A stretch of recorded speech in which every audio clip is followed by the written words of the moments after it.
En segundo. 3. Ah, segundo. Morfo Ah, en Morfo 2, Sí. pero yo era que en Morfo 4 no ven tiroides. Creo que no. No. No, vamos a ver. Ya no vamos a ver. No, ya no hay. ¿Ya no? No.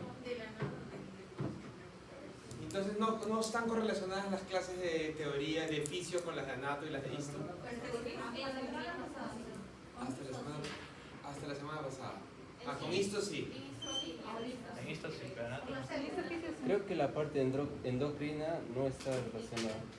O sea, acabamos endocrina y pasamos a eso.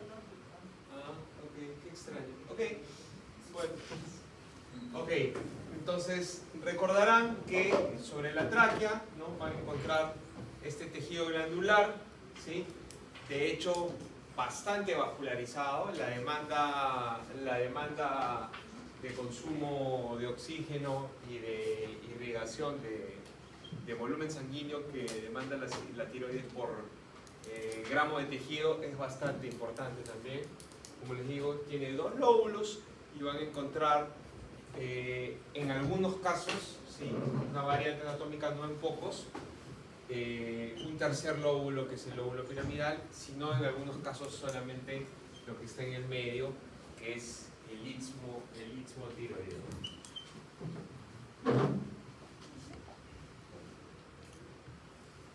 Bien. A ver.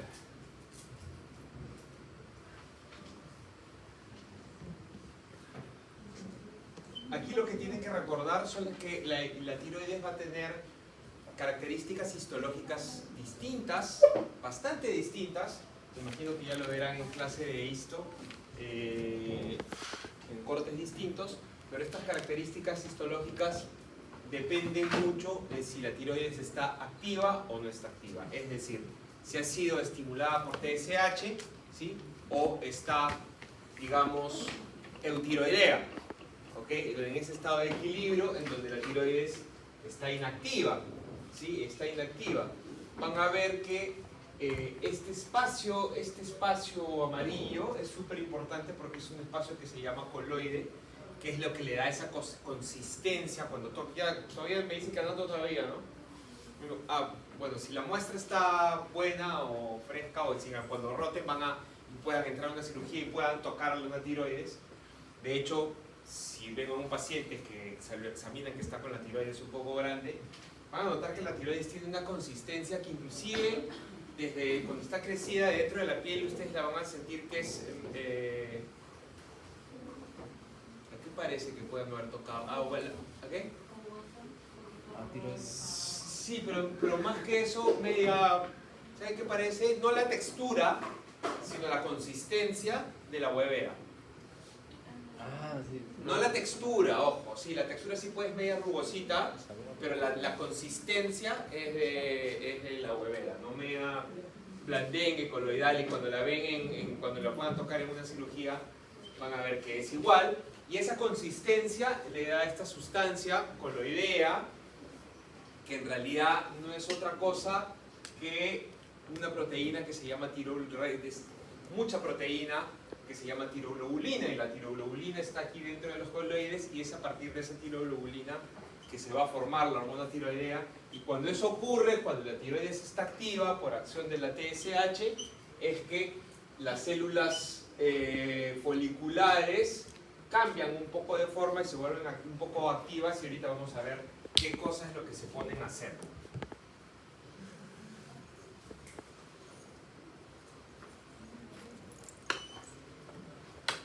Esta es la misma célula tiroidea que hemos visto en la laminita anterior, y divídenla en dos, ¿ya? Porque en las dos, en cada lado, en el lado izquierdo y en el lado derecho, la célula está haciendo algo distinto. No es que ocurra así anatómicamente, por supuesto, sino que el esquema ha dividido a la célula en dos, de tal forma que en el lado izquierdo ven una célula tiroidea normal, y en el lado derecho ven una célula tiroidea que ha sido estimulada por la TSH, ¿ya? Entonces, cuando la célula tiroidea ha sido estimulada por el TSH, a partir de estos folículos es que se comienza a expulsar la TSH, pero acá sucede algo bien interesante con ese coloide. Ese coloide es absorbido por la célula folicular por endocitosis, ¿sí?, por endocitosis, para poder empezar a, entre comillas, fabricar la hormona tiroidea, ¿no? Vean cómo por endocitosis este es el folículo, ¿no? El uptake, ¿no? Uptake es captación de coloides por endocitosis, aquí está el coloide que ha entrado, ¿sí? Y es aquí con este coloide que vamos a ver, sobre todo con la tirosina que está con los restos de tirosina que están en la periferia de la tiroglobulina, es que se va a ir formando la hormona tiroidea, ¿ya? Y bueno, y acá está, bueno, acá están las vesículas o los gránulos secretores, que son estos mismos gránulos secretores que van a secretar después TSH, porque estos gránulos secretores ustedes van a ver que se van a colocar alrededor. Ahorita les voy a explicar.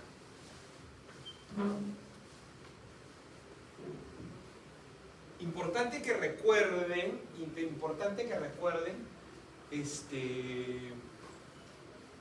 bueno, primero importante que recuerden que puede que esto lo encuentren distinto en distintos libros, ¿sí? Que esto lo encuentren un poco distinto en distintos libros, pero básicamente lo que sucede es que la tirosina, o sea, un fragmento de tirosina, que es lo que va a estar, digamos, como un pequeño pendiente, con unos pequeños apéndices de la tiroglobulina, un fragmento de tirosina se va, por acción de la peroxidasa, se va a convertir en monoyodotirosina, y dos moléculas de monoyodotirosina se van a convertir en diyodotirosina. A partir de la diyodotirosina es que se forma la tetrayodo. ¿Dónde está? Acá está. La tiroxina o tetrayodotirosina, ¿sí? Y van a ver que en realidad la mayoría de T3 es producida por desiodización de la tiroxina, de la T4, que pierde un yodo y se convierte en T3. Hay otra porción de T3 que no es la mayor parte. Esto, digamos, como les digo, lo van a encontrar un poco distinto, sobre todo en las proporciones y en las cantidades, lo van a encontrar un poco distinto en los distintos libros. Pero, digamos, esto es lo importante, que la mayoría de T3 se produce digamos, en sangre periférica por conversión o la desiodificación de la T4, y la T3 que sí es producida en las células foliculares es porque se juntan una diyodo con una monoyodo, ¿no? Di más 1, 2 más 1, 3, ¿cierto? Monoyodo y diyodo, ¿no? Okay. Y acá, y si a una tetrayodo pierde también un radical de yodo, se va a convertir en triyodo. Y bueno, y un detalle es que esta unión puede ser monoyodotirosina con diyodotirosina para construir o sintetizar la T3, pero cuando el orden es inverso, ¿sí? Aquí me parece que hay un error. Cuando es diyodotirosina con monoyodotirosina es T3 reversa, ¿sí? Es la T3 reversa. ¿Para qué sirve? Si lo encuentran, me avisan, ¿ya? Porque no, al menos que yo tenga conocimiento, utilidad al menos clínica, no he visto que tenga, ¿ok? Hay más T, sí, pero eso vamos a ver, pero eso no significa que sea más activa. Hay más T4 que T3, bastante más.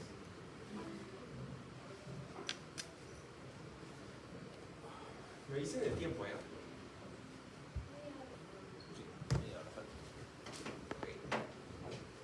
Espero llegar. Ok. Más o menos diariamente se ingieren 500 microgramos de yodo en la dieta, ¿sí? Normalmente todos nuestros requerimientos diarios de yodo están cubiertos por la sal, ¿sí? En la gran mayoría de países la sal que se vende es sal yodada, y así se cubren los requerimientos diarios de yodo de la población, ¿sí? Entonces entran 500 microgramos de yodo por día, y de estos 500 microgramos de sodio por día, 120 microgramos van a ingresar a la tiroides, ¿sí? Y la tiroides va a usar esos 120, 80, ¿sí? 80 en producir T3 y T4.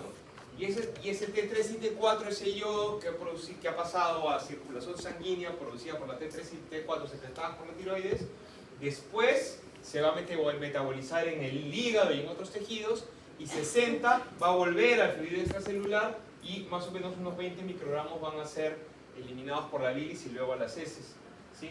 Entonces entra 120, ¿no? De estos 500 entra 120 a la tiroides, 80 para T3 y T4, y de los 120, 40 regresan al fluido extracelular y va a quedar el yodo circulante y que va a estar eliminado más o menos 480 microgramos diariamente por la orina y 20 microgramos por las heces.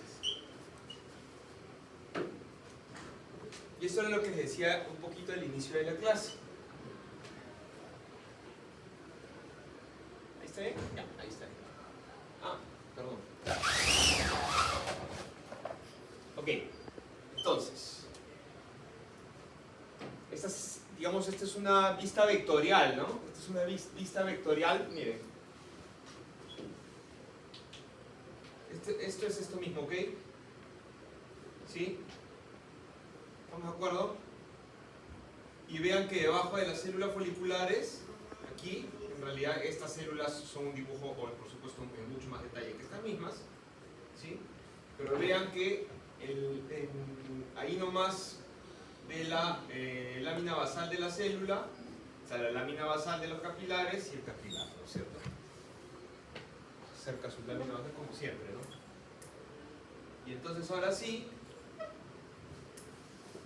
de aquí del plasma va a ingresar 2 iones de sodio y un ion de ioduro, pero ese es contragradiente, ¿ya? Utiliza una proteína sin porte, ¿sí? No es bomba, pero es una proteína sin porte para que entre el sodio y el yodo desde el plasma hasta la célula folicular tiroidea.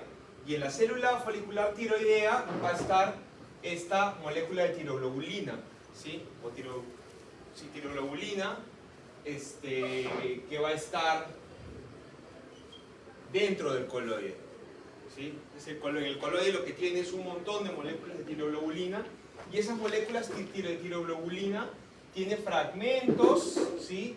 Tiene fragmentos en la parte externa, estos fragmentos de tirosina. Todos estos son fragmentos de tirosina que tiene la tiroglobulina que está dentro del coloide, ¿ya?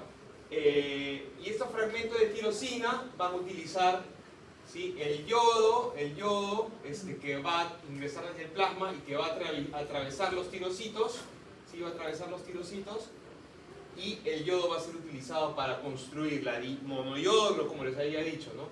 La monoyodo tironina, por acá está, por ejemplo, vean aquí, ¿no? 2 diyodtironinas, que acá está una diyodo, ¿sí? Acá 2 diyodtironinas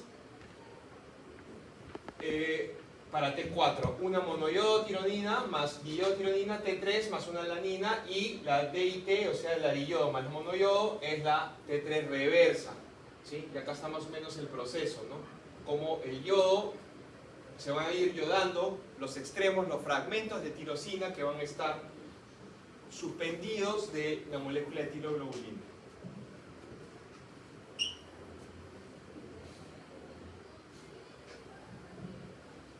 Como yo les había dicho que la hormona tiroidea se va a convertir de forma periférica, ¿no es cierto? Ok, entonces, en la tiroides, ¿sí?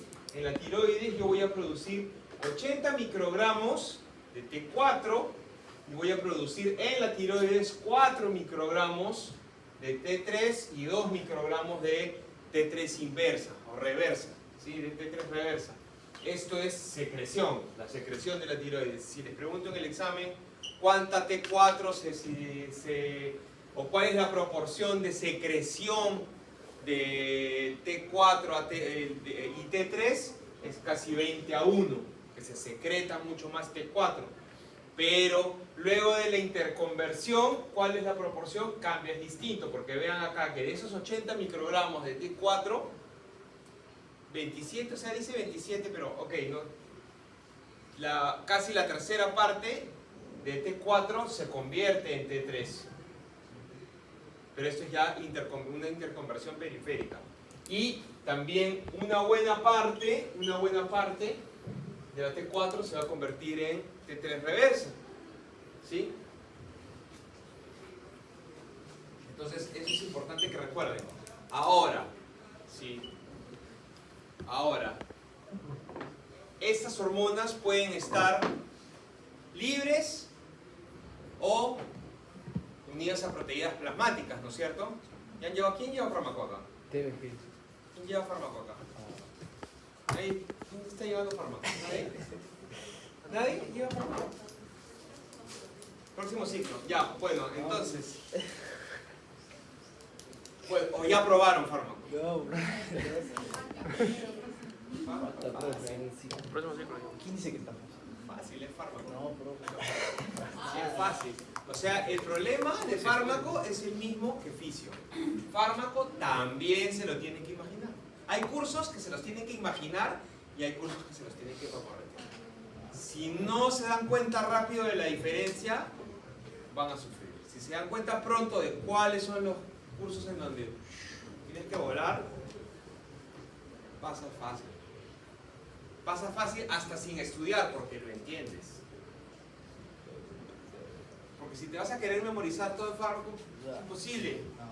Es imposible.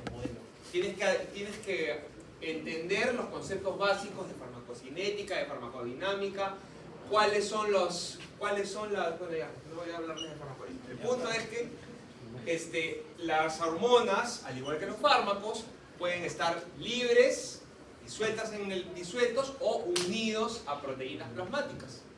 ¿Sí? Cuando, digamos, para el caso de un fármaco es importante la unión a proteínas plasmáticas porque, digamos, eso va a determinar en cuáles son los lugares en donde va a poder ejercer acción farmacológica la droga. Pero en el caso de la hormona de las T3, no necesitamos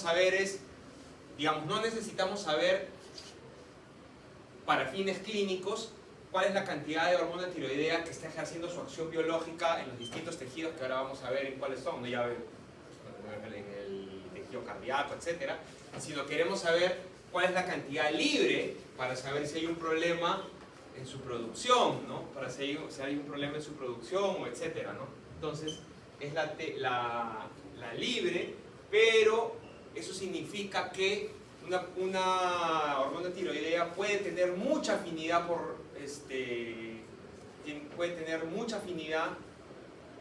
unirse a proteínas, ¿sí? Puede tener mucha afinidad a unirse a proteínas, pero eso no quiere decir que sea igualmente potente para estimular el receptor, ¿no es cierto? Yo me puedo unir a las proteínas, pero estimular muy poco al receptor de la proteína a la que me he unido, o puedo tener muy poca afinidad por unirme a la proteína, pero cuando me uno a la proteína estimulo de manera muy potente al receptor. Y eso pasa con las hormonas tiroideas. ¿Qué es esto? Allá, esto es otra cosa. Bueno, antes... De ahí vuelvo, ya que se estaba hablando de eso.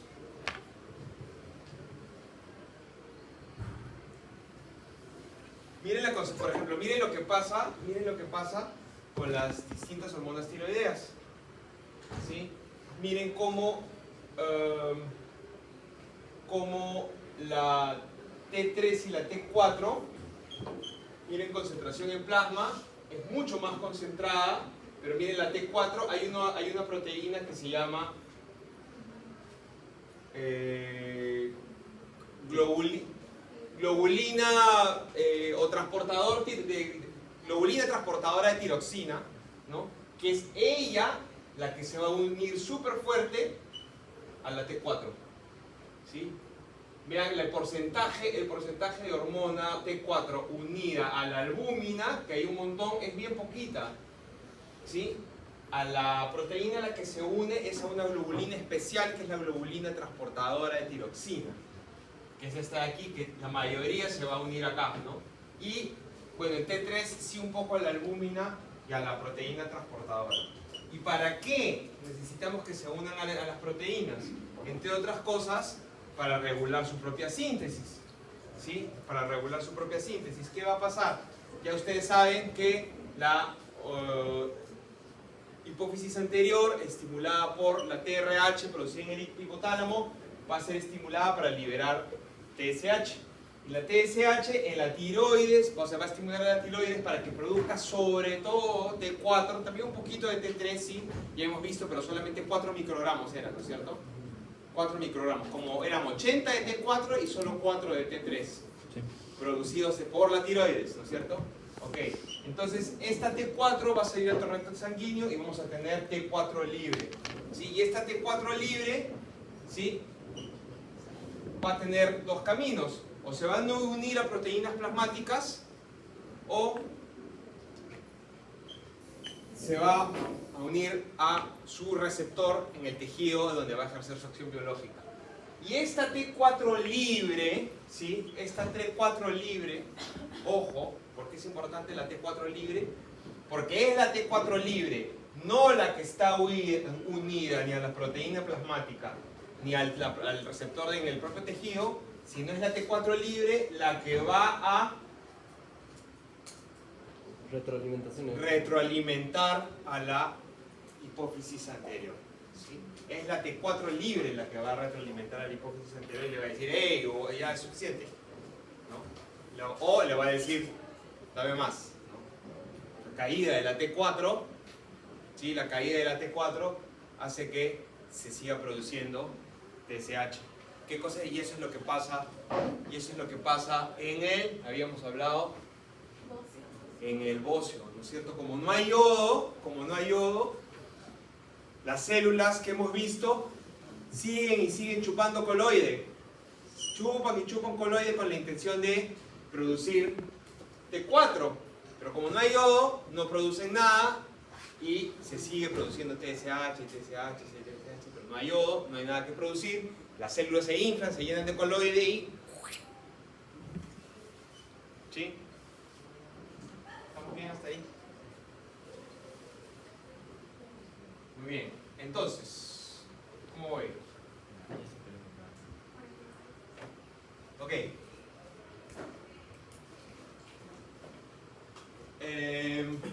Aquí lo que tienen es cómo va a variar la unión a proteínas plasmáticas según la función tiroidea, ¿sí? Pueden tener los valores totales y los valores libres, la concentración en plasma de TSH y el estadio clínico, ¿sí?, para que tengan una idea de qué es lo que sucede. Por ejemplo, en el hipertiroidismo, ¿qué sucede? Vamos a tener elevada la T4 y T3 totales, bueno, y la RT también elevada, la T4 y la T3, pero la concentración, ¿sí?, la concentración de unión a paraproteínas va a permanecer normal, ¿sí?, porque la unión a proteínas plasmáticas no se ve alterada. ¿Y ahí qué pasa? Al tener tan elevadas la T4 y la T3, van a decirle al TSH, espera un momento, y la TSH va a disminuir y vamos a estar en el estado clínico de hipertiroidismo.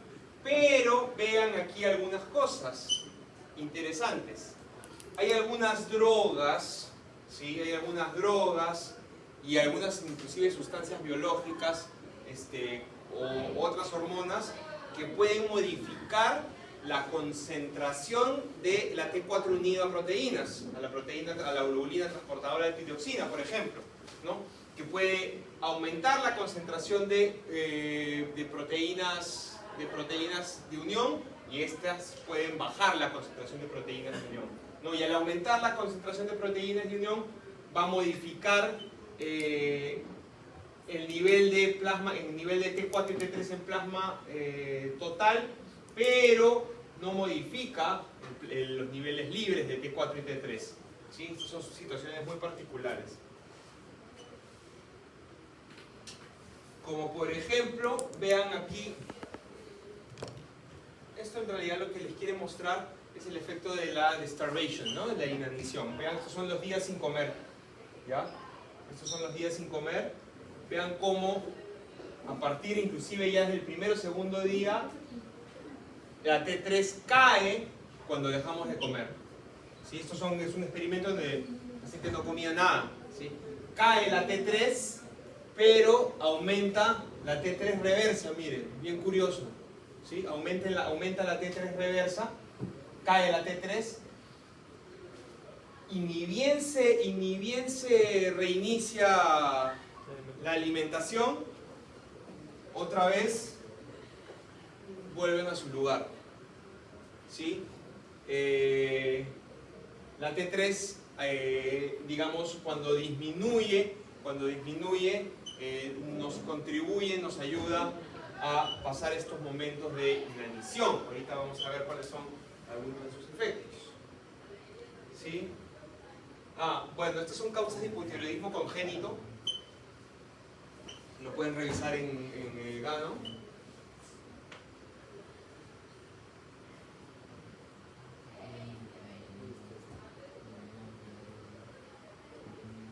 Ya. Y algunas causas sí de hipertiroidismo, enfermedad de Graves, tiroiditis de Hashimoto, creo que no está acá. Acá está tiroiditis de Hashimoto, un tumor adenohipoficiario productor de TSH, ¿sí? Mutaciones que van a sobreactivar el receptor de TSH también, son enfermedades, son causas de hipertiroidismo, perdón, ¿no? Administración de T3 o T4, ya sea por iatrogenia. Varias veces he visto que se equivocan con las cajitas porque la levotiroxina viene de 50 microgramos y viene de 100, ¿no? Y a veces se equivocan en las farmacias y te dan la que tienen, no si te dan la de 100, llega el paciente que está, ¿no?, tiroideo, ¿no? O tejido tiroideo ectópico, ¿no? Por supuesto. Sí.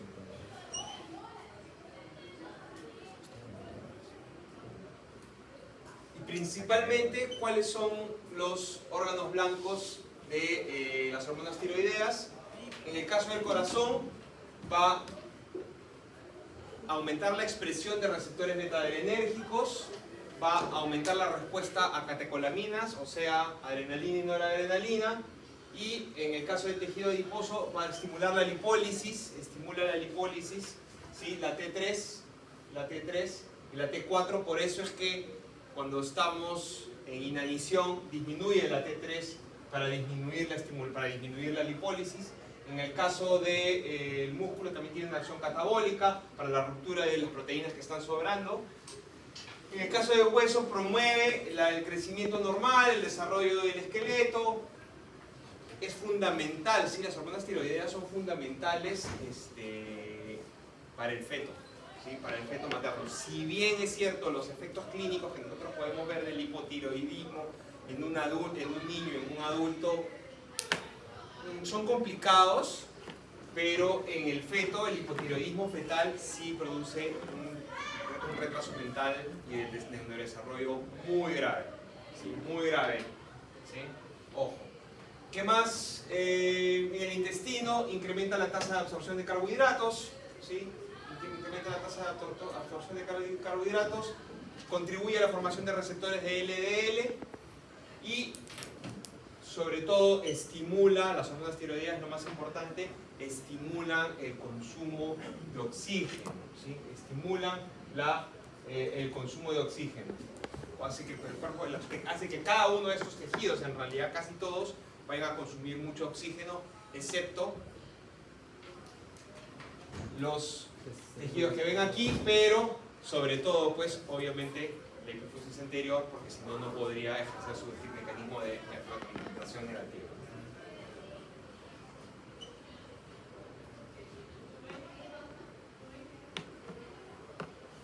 Y eso es lo que yo les hablaba hace un rato, ¿no? De la potencia relativa de T4 y T3, ¿sí? Si bien hay bastante más T4 circulante, ¿sí? Hay bastante más T4 circulante, lo que tienen que recordar es que la T3 es mucho más potente, ¿sí? Que se necesita menos T3 para estimular a los receptores a poder tener la misma acción, ¿sí? La T3 es más potente que la T4. ¿Qué más? ¿Qué vemos ahí? Ahí hay una paciente claramente con hipertiroidismo. Eso es lo que ustedes pueden ver, el exoftalmos. Por ahí debe haber, ahí está, una paciente con hipotiroidismo, ¿no? Con hipotiroidismo con algo llamado mixedema, ¿no? Doctor, el caso clínico de práctica es de hipotiroidismo. El caso clínico de práctica es de hipotiroidismo. No sé. Y eso se debe a una disminución de las hormonas T3 y T4. Sí, sí. Habría que ver por qué, ¿no? Hay varias causas de hipotiroidismo. Ah, claro. No sé si esa es una de las preguntas de la práctica, ¿cuál la encontrar la causa? Creo que no. No, ¿no? creo Si que le eran piden los síntomas. Hay las pruebas. Por ejemplo, ¿qué prueba se le daría? Una prueba de TSH. Hay que hacerle varias. T3, T4 libre y TSH. T3, T4 libre y TSH. A alguien creo que no le puso asistencia. A ti sí te puse.